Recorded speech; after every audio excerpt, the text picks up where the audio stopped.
Okay, let's get right into it.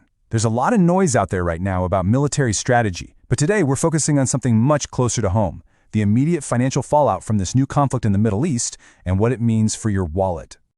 You know, this quote really nails it. For years, this was all just a possibility, right? A what-if scenario that analysts would game out. Well, as of today, it's not hypothetical anymore. This is our reality. So, the news is out, and it's confirmed. As of this morning, February 28, 2026, joint U.S. and Israeli strikes have hit targets inside Iran. This has officially moved from a tense standoff into an open conflict, and our entire focus today is on what that actually means for your bottom line. Look, the headlines are all going to be about tactical movements and missiles. But for most of us, the first impact of this isn't going to be felt on a battlefield. It's going to be felt in our bank accounts. We need to get a handle on exactly how this threatens our financial stability right now. And to really grasp the financial risk we're all facing, you've got to understand that this did not just happen overnight. This wasn't some sudden, unpredictable black swan event that nobody saw coming. No way. The warning signs have been flashing bright red for months. Let's just look at the timeline, and you'll see how this whole thing built up. When you look at it laid out like this, the escalation is just crystal clear. It really kicked off with internal pressure, when Iran's economy completely collapsed in late 2025. That sparked massive civil unrest. Then, tensions just kept simmering after those earlier strikes on their nuclear sites. And the final domino? That fell just a few days ago when diplomacy in Geneva totally fell apart, slamming the door on any chance for a peaceful way out. And, well, that brings us to today. Look, this conflict is a human tragedy, first and foremost, but it's also a massive economic disruptor.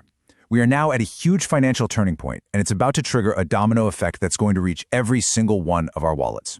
This number right here is absolutely critical, 20%. That is how much of the entire world's oil supply has to pass through one single tiny choke point, the Strait of Hormuz.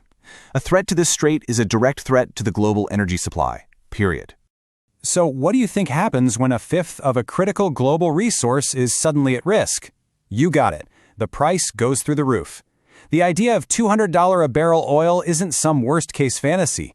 According to the source material, it is a very real possibility, and it's based on nothing more than simple supply and demand. And that, of course, has consequences. And this chain reaction is exactly where it hits home for all of us. First, your energy costs are going to spike. At the gas pump, on your heating bill, everywhere. Second, as the cost to ship things goes up, so does the price of food and pretty much everything else you buy. And what's the final step? Well, your paycheck just doesn't go as far as it used to. What we're talking about here is inflation, and it tends to accelerate during a conflict, especially when governments start printing more money to pay for military efforts. Our source calls it an invisible tax, and I think that's the perfect way to describe it. It's invisible because every single dollar you've worked hard to save is just quietly losing its power to buy things. Okay, so that's the problem. But this explainer is about resilience.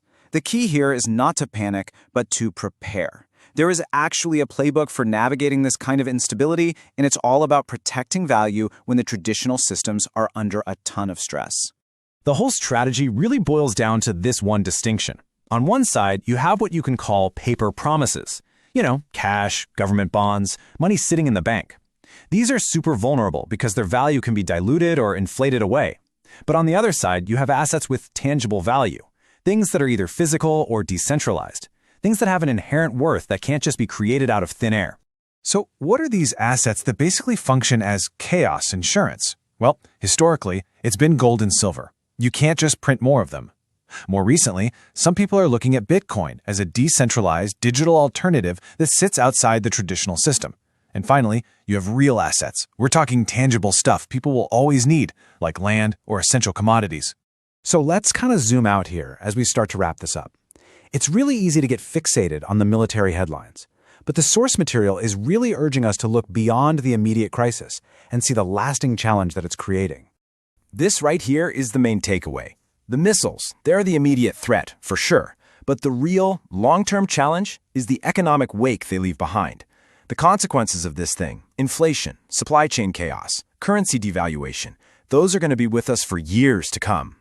And so, we're left with this really fundamental question for our new reality.